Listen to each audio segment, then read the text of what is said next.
बालेन्द्र शाह अर्थात् बालेन को हुन् यो अब सोधिरहनु पर्ने प्रश्न नै रहेन, किनकि उनी अहिले यो देशको कार्यकारी प्रमुख अर्थात् नेपालका प्रधानमन्त्री हुन्। तर के उनी केवल एउटा साधारण प्रधानमन्त्री मात्रै हुन् कि त्योभन्दा माथि अरू केही?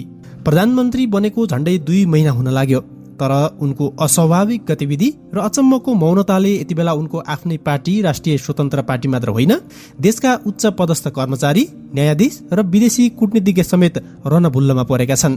उनले अमेरिकी मन्त्री र ट्रम्पका दूतलाई भेट्न अस्वीकार गरिदिए, भारतीय विदेश सचिव भेट्नै नपाउने भएपछि आउँदै आएनन्। आफ्नै पार्टीका सभापति रवि लामिछानेलाई बालुवाटारमा 1 घण्टा कुराएर मात्र 10 मिनट भेटे र सबैभन्दा अचम्मको कुरा, राष्ट्रपतिले संसदमा नीति तथा कार्यक्रम पढ्दै गर्दा उनी बीचैमा उठेर हिँडिदिए। आखिर बालेन के गर्न खोज्दैछन्? संसद र विदेशी शक्तिसँग उनी किन यसरी तर्किरहेका छन्? कतै उनी नेपालमा नयाँ व्यवस्था र सैन्य शासनको जग बसाल्दै त छैनन्? आउनुहोस् आजको भिडियोमा बालेनको यो मौन विद्रोह र यसले दिन खोजेको खतरनाक सन्देशको भित्री रहस्य खोतलौं। भिडियो अन्त्यसम्म हेर्नुहोला, किनकि सत्य सोचे भन्दा निकै फरक छ। विगतमा नेपालमा सरकार फेरिने बित्तिकै बालुवाटार र सिंहदरबारमा बधाई दिनेहरूको लर्को लाग्थ्यो। कूटनीतिज्ञदेखि ठूला व्यापारीहरू फूलमाला र खादा बोकेर प्रधानमन्त्रीको च्याम्बर ढुकेर बस्थे। तर यसपटक दृश्य बदलिएको छ। बालेन प्रधानमन्त्री बनेपछि बालुवाटारको त्यो भिडभाड गायब भएको छ। अहिले बालेनले सिंहदरबारको प्रधानमन्त्री कार्यालयबाटै धेरैजसो काम गर्छन् र निवासमा अति नजिकका मानिस बाहेक कसैलाई छिर्न दिँदैनन्। अझ कूटनीतिक क्षेत्रमा त बालेनले एउटा यस्तो नजिर बसालिदिए जसले विदेशी शक्तिहरूलाई समेत झस्काएको छ। अमेरिका, दक्षिण तथा मध्य एसियाली मामिला हेर्ने सहायक विदेश मन्त्री समीर पल कपूर र डोनाल्ड ट्रम्पका दूत सर्जियो गोरले नेपाल भ्रमण गरे। विगतमा यस्ता उच्च अधिकारी आउँदा प्रधानमन्त्रीलाई नभेटेको इतिहास नै थिएन, तर प्रधानमन्त्री बालेनले उनीहरू कसैलाई पनि भेट दिएनन्। विदेशी राजदूतहरूको हालत पनि उस्तै छ। बालेनले स्पष्ट सन्देश पठाएका छन्, अहिले छलफलका लागि कुनै एजेन्डा छैन, एजेन्डा भएपछि मात्रै औपचारिक भेट होला। केवल बधाई लिन र हात मिलाउन म कतै उपलब्ध छैन। यति मात्रै कहाँ हो र? नेपाल आउने तयारीमा रहेका भारतीय विदेश सचिव विक्रम मिश्री, जो प्रधानमन्त्री बालेनलाई भारत भ्रमणको औपचारिक निम्तो दिन आउँदै थिए, बालेनले भेट्ने रुचि नदेखाएपछि उनको भ्रमण नै पछाडि धकेलिएको छ। फलस्वरूप बालेनको भारत भ्रमण मात्र होइन, अन्य देशको भ्रमण पनि अहिले अनिश्चित बनेको छ। बालेन कूटनीतिक शिष्टाचार भन्दा देशको एजेन्डालाई माथि राखेर कडा अनुहार देखाइरहेका छन्।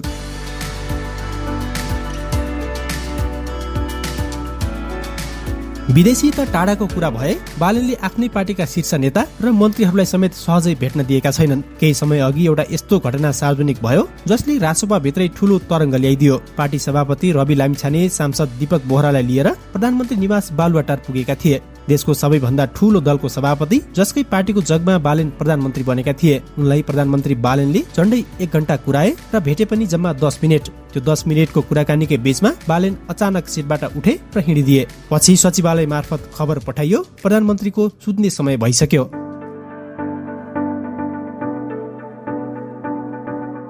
जब पार्टी सभापतिकै यो हविगत छ भने अरू मन्त्री र सांसदहरूको के हालत होला? बालेनको यो शैलीले रासोपाका नेताहरू यति बेला रक्षात्मक र त्रसित बनेका छन्। बालेन कसैको दबाव वा प्रभावमा होइन, आफ्नै लयमा सरकार चलाउन चाहन्छन् भने यसले स्पष्ट पारेको छ।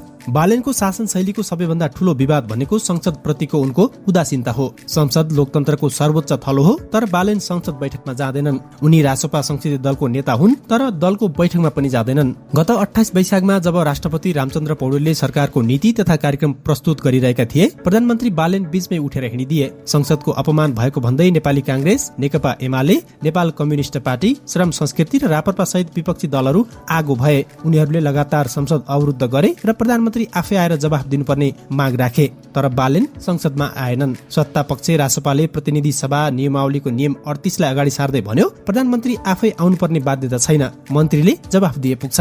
अन्ततः प्रतिपक्षको नाराबाजीकै बीच कानून मन्त्री शोभिता गौतम र अर्थमन्त्री डाक्टर स्वर्णिम वाग्लेले विधेयकहरू टेबल गरे र सरकारले पेलेरै नीति तथा कार्यक्रम बहुमतले पारित गरायो।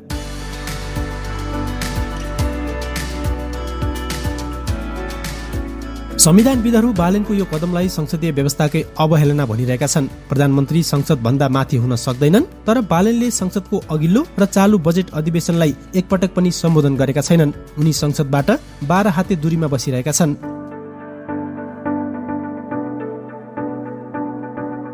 कुनै समय बालेन र धरानका मेयर हर्क साम्पाङ बीच लौरो चुनाव चिन्हदेखि नै एउटा भावनात्मक सम्बन्ध थियो। दुवै स्वतन्त्रबाट उदाएका नेता थिए, तर जब राजनीतिले नयाँ मोड लियो र बालेन रासपाको वरिष्ठ नेता हुँदै प्रधानमन्त्री बने, हर्क साम्पाङ श्रम संस्कृति पार्टी मार्फत संसदमा छिरे र बालेनका सबैभन्दा कट्टर आलोचक बनेका छन्। संसदमा प्रधानमन्त्री अनुपस्थित भएपछि हर्क साम्पाङले रोस्टमबाटै चिच्याउँदै भने असक्षम प्रधानमन्त्री राजीनामा दे। यति मात्र होइन, उनले संसदको लेटर हेडमै आधिकारिक विज्ञप्ति जारी गर्दै प्रधानमन्त्री बालेनको राजीनामा मागेका छन्। राष्ट्रपति आउँदा उठेर हिँड्ने, संसदका गतिविधि कार्यकक्षबाट लाइभ हेर्ने, तर संसदमा नआउने प्रधानमन्त्री नेपाललाई चाहिँदैन भन्दै हर्कले युद्ध नै छेडिदिएका छन्। हिजोका सहयात्री आज कट्टर विरोधी बन्नुले बालेनको शासकीय संकट झन गहिरिएको देखिन्छ।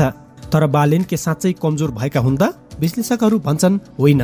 बालेनले त नेपालमा प्रत्यक्ष निर्वाचित कार्यकारी प्रमुख वा भनौं कार्यकारी राष्ट्रपतिको शैली जस्तो फरक शासनको मोडालिटी अभ्यास गरिरहेका छन्। प्रधानमन्त्री बनेको छोटो समयमै उनले मन्त्रालयको संख्या 22 बाट घटाएर 18 मा झारे। संघीय मामिला र सूचना प्रविधिको अधिकार सोझै प्रधानमन्त्री कार्यालय मातहत ल्याए। राष्ट्रिय अनुसन्धान विभागलाई पनि प्रधानमन्त्री कार्यालय मातहत ल्याएर आफूलाई शक्तिशाली बनाएका छन्। उनी कडा र निरङ्कुश देखिन पनि पछि परेका छैनन्। सुकुम्बासी बस्ती खाली गर्न उनले देखाएको निर्ममता होस् वा संसद स्थगित गरेर अध्यादेश ल्याउने कदम वा 1500 राजनीतिक नियुक्ति एकै झट्कामा खारिज गर्ने निर्णय, बालेनले परम्परागत राजनीतिको साङ्लो चुडाइरहेका छन्।